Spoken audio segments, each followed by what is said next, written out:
Pendidikan anak usia dini atau PAUD makin digalakkan oleh pemerintah. Mendapat pendidikan tepat sejak dini tentu penting untuk perkembangan si kecil, maka dianjurkan untuk mempersiapkan anak dengan mengikuti PAUD. Sebenarnya, apa saja yang diajarkan saat si kecil mengikuti PAUD? Simak penjelasan apa itu PAUD dan unsur-unsur pendidikannya dalam video ini yuk!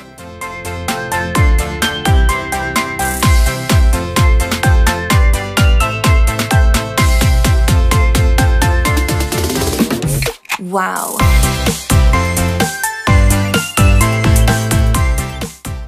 Jadi menurut Undang-Undang Nomor 20 Tahun 2003 tentang Sistem Pendidikan Nasional, PAUD, pendidikan anak usia dini adalah pendidikan yang ditujukan kepada anak sejak lahir sampai usia 6 tahun untuk menstimulasi pertumbuhan dan perkembangan jasmani dan rohani untuk dia siap memasuki pendidikan lebih lanjut.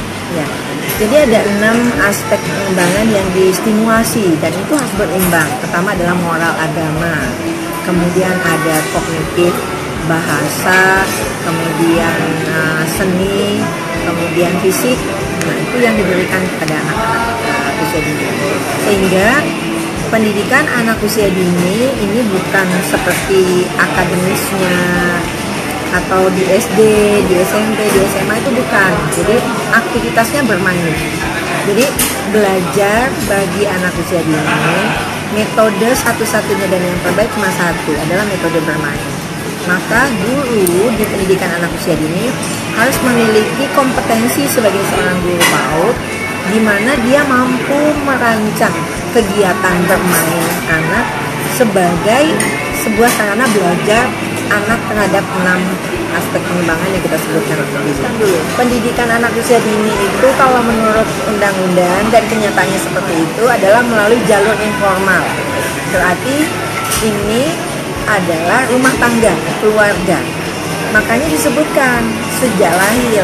Berarti begitu anak lahir ke dunia, ibu, ayah, keluarganya sudah siap untuk menjadi guru bagi anak yang dilahirkan ini.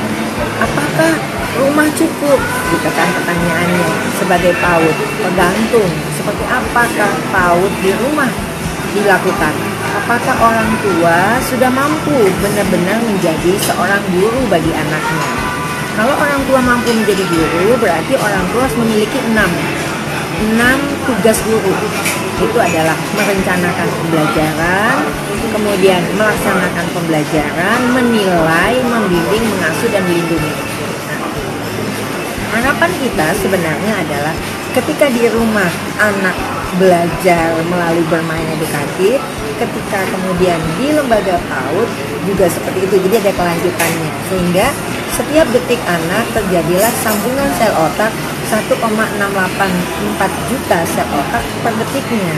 Nanti kalau ada anak masuk terlalu cepat di PAUD, nanti waktu kelas 3 SD-nya dia nanti nggak mau belajar. Ada yang bilang begitu juga. Itu nggak akan terjadi. Malahan kalau menurut teori-teoris, begitu lahir anak sudah mendapatkan pendidikan anak usia dini. Jadi bukan 4 tahun, 5 tahun, malah lebih kecil lagi dari itu.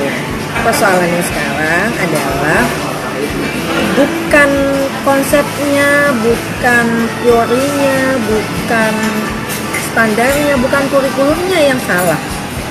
Kalau kita menemukan ada hal yang tidak tepat, itu karena kurangnya pengetahuan dari guru itu dan lembaga PAUD itu sendiri tentang bagaimana menyelenggarakan PAUD yang layak untuk anak. Tapi negara sudah menyiapkannya dengan lengkap.